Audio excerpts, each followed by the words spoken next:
හයි මම අනු මම එම්ෆිල් එක පටන් ගත්තේ කොහොමද? ඇත්තටම මේක අන්එක්ස්පෙක්ටඩ් ඔප්චුනිටි එකක්.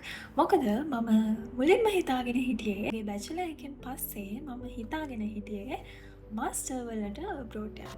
හැබැයි මගේ පර්සනල් රීසන්ස් කිහිපයක් නිසා පොඩ්ඩක් අබ්‍රෝඩ් යන එක පොඩ්ඩක් පෝස්ට්පෝන් කරන්න සිද්ධ වුණා.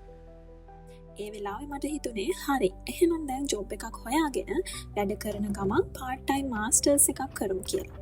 ඒක තමයි මගේ නෙක්ස්ට් ප්ලෑන් එක. හැබැයි ජීවිතේ අපි ප්ලෑන් කරන විදියටම හැමදේම වෙන්නේ නෑනේ. ඔය අතරේ තමයි මගේ යාළුවෙක් මාර්ගයෙන් මට මේ එම්ෆිල් ඔපචුනිටි එක ගැන දැනගන්න ලැබුණේ. එම්ෆිල් එකක් ගැන එච්චර සීරියස්ලි හිතලා තිබුණේ නැහැ මම.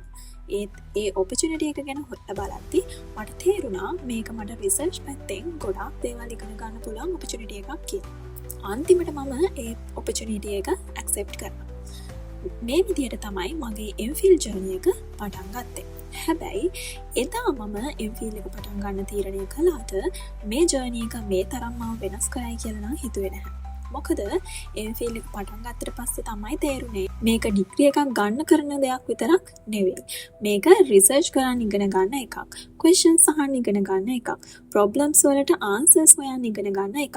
ඒ වගේම අපිම අන්ඩර්ස්ටෑන්ඩ් කරන්න ඉගෙන ගන්න ජර්නි එකක්.